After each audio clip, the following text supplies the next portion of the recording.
Back to our channel. నేను మీ వేదాని. నేనైతే ఈరోజు శనగపప్పు పాయసంతో మీ ముందుకు వచ్చేసి డీటెయిల్గా క్రిస్మస్కి పెట్టలేకపోయాను. మీకోసం కొలతలు మిస్ చేసుకోకుండా స్కిప్ చేయకుండా చూసి మంచి పాయసాన్ని మీరు తయారు చేసుకోనండి. నా స్టైల్లో రాయలసీమ స్పెషల్ ఎలా చేసుకుందామో చూసేద్దామా. మొదటగా 300 గ్రాముల బెల్లం తీసుకోనండి.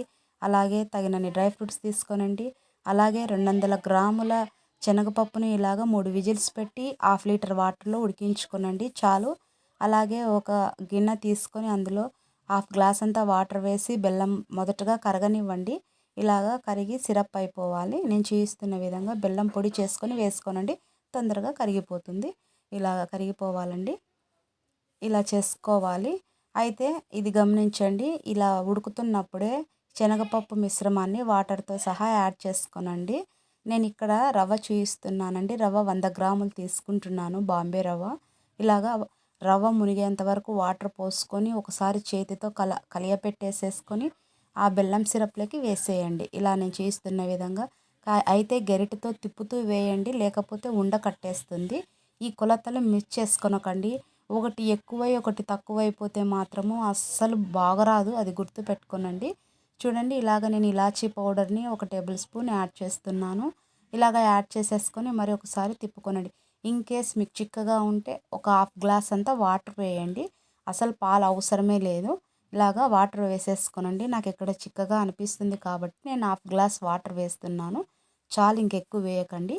ఈ కన్సిస్టెన్సీలో లిక్విడ్గా ఉన్నప్పుడే దింపేయండి. మరీ చల్లారిన తర్వాత గట్టిగా అయిపోతుందండి. సరిపోతుంది క్వాంటిటీలో ఉంటే చాలు, లేకపోతే మరి చిక్కగా అయిపోతుంది. ఎక్కువ ఉడికించకండి, రవ్వ కదా. ఇలా పక్కకు పెట్టేసేసుకోనండి. తర్వాత అయితే ఇలాగ 2 టేబుల్ స్పూన్ నెయ్యి వేసేసుకొని నేను ఇక ఓన్లీ కాజు వేయిస్తున్నాను అంతే, ఏ డ్రై ఫ్రూట్స్ వేయించలేదండి. ఎందుకంటే మా ఇంట్లో తినరు కాబట్టి మీ దగ్గర ఏవి అవైలబుల్ ఉంటే వేసేసుకొని చేయండి. అసలు నెయ్యి పాలు లేని పాయసం అండి. ఈ రెండు లేకపోయినా కానీ అంత బాగుంటుంది. అయితే నేను కొన్ని పాలు యాడ్ చేశాను. ఈ పాలు లేకుండా నేను ఇంకొకసారి మీకోసం ఖచ్చితంగా చూపిస్తానండి. చూడండి, ఇలాగ ఆల్మోస్ట్ చల్లారినాక లిక్విడ్ లాగా నేను దింపేశాను. ఇప్పుడు చూడండి, కొద్దిగా చిక్కబడింది. ఇలాగ ఈ కన్సిస్టెన్సీ ఖచ్చితంగా అవుతుందండి, మరి ఇంకా చిక్కబడదు. ఇలా ఉన్నప్పుడే సర్వ్ చేసేసుకొని తినండి. మరి ముఖ్యంగా చల్లారినాక కానీ తింటే చాలా బాగుంటుందండి. అంత మంచి పాయసం. మరి నేను మనం కాఫీ తాగుతామే ఆ గ్లాస్ అంతా మీగడ పాలు యాడ్ చేశాను, బాగుంటుంది ఈ పాయసంలోకి. ఇలా యాడ్ చేసేసుకొని సర్వ్ చేసుకొని చల్లారిన తర్వాత తినేయండి.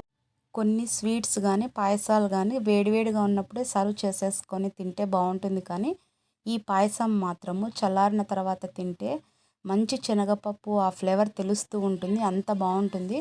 అప్పట్లో 19 కిడ్స్లో నా చిన్నతనంలో పెళ్ళిళ్ళకి వెళ్ళినా గుళ్ళకి వెళ్ళినా ఏ ఫంక్షన్కి వెళ్ళినా ఈ పాయసం అవైలబుల్గా ఉంటుంది.